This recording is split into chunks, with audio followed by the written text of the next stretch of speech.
मित्रांनो, आता मी शिवनेरीला उतरलो आहे. ॲक्च्युली शिवनेरीला नाही, जुन्नरला उतरलो आहे. जिथे छत्रपती शिवाजी महाराज जन्माला आले ती जागा पाहणं हे प्रत्येक मराठी माणसाचं स्वप्न असतं. शिवनेरी किल्ला खूप दिवसापासून इथे यायची ओढ लागली होती. जागतिक वारसा स्थळात आल्यानंतर तर ती ओढ आणखीच वाढली. यशवंत हायकर्स या आमच्या ट्रेकिंग ग्रुपने आयोजित केलेल्या ट्रेकमुळे मला या पवित्र जागी जाण्याची संधी मिळाली. सकाळी मी आणि सुजित खोपोली बस स्टँडवर पोहोचलो. तिथे आमची टीम राहिलेल्या मेंबर्सची वाट पाहत होती. आजच्या ट्रेकला बरेचसे छोटे मावळे येणार होते, त्यामुळे आजची ऊर्जा खूप वेगळी असणार होती. सकाळचा नाश्ता बसमध्येच झाला. मध्ये एका पेट्रोल पंपावर बस थांबल्यावर सर्वांनी चहा घेतला, थोड्या गप्पा रंगल्या.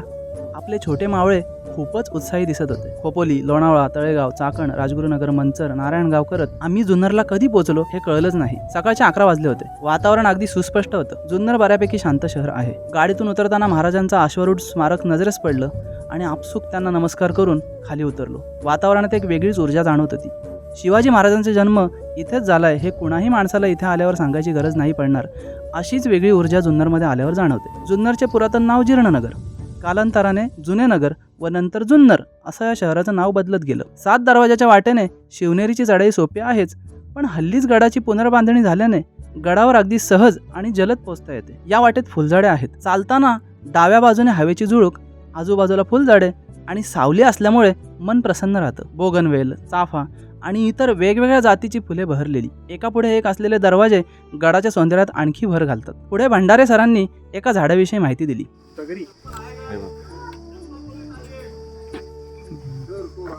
वास येते त्याला. फ्रॅग्रन्स एकदम सुंदर आहे याचा. भारी.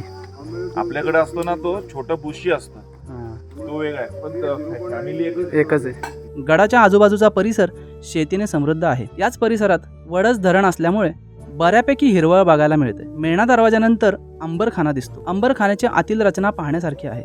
याच वास्तूच्या अलीकडे हेवा वाटेल असे स्वच्छतागृह आहे. यासाठी गड व्यवस्थापन आणि जुन्नरकरांचे खरंच कौतुक करावे लागेल. किल्ल्यावरची झाडे इतकी हिरवी, स्वच्छ आणि प्रसन्न दिसत होती की त्यांना मिठी मारण्याचा मोह मला आवडला.